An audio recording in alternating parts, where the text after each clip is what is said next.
Hey everyone, welcome back to the studio. I'm going to give you a tour today of a couple of our shaping ribs, our profile shaping ribs. We have my absolute favorite, which is the number one. You'll see me using this one a lot because it gives you a nice S shape with a nice big belly there for volume. And then our number 9 4-sided texture tool. And then our mini shark fin, which I use to finish the feet on these. So I have 4 pots here, and they were all done with the shaping rib number 1. So you can see I'm not a production potter, but this feels consistent to me apart from a variation in height.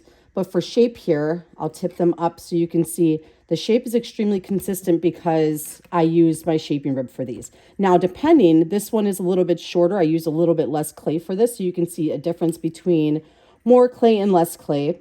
So still a relatively same shape, but definitely different volume, different height. So on these, on all the tops of these, I used our number 9 texture rib, and I believe I probably used, let's see here, this side on this one. So you have a little bit of a wider pattern. And I think for the ones that are a little bit closer together, I may have used the smaller size or maybe even the mini version. Now you can play around with these and figure out each side will give you a little bit of a different effect, but you can see this is a really nice way to consistently, which I was never able to do in the trimming stage, but I'm able to get it really consistent here in the wet stage while it's still on the wheel. And then for these guys, I usually don't trim my bottoms.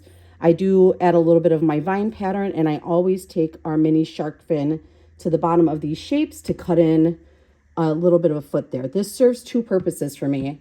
It stops the glaze, so it gives me a really obvious line. So as it sits on the table, the glaze looks like it goes all the way down, but it gives me a really obvious line where I know where to wipe back.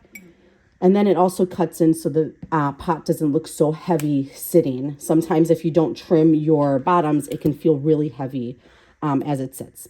And then, of course, we finish with our rim cone.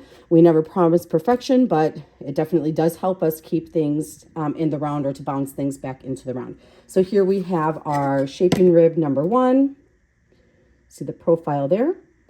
And you could do, I've done pictures with this same rib because you can go pretty much as tall as you want. And then we have our number 9 for texture around the rim. And then we have our mini shark fin foot tool for around the bottom. Okay, let us know if you have any questions. Thanks for stopping by.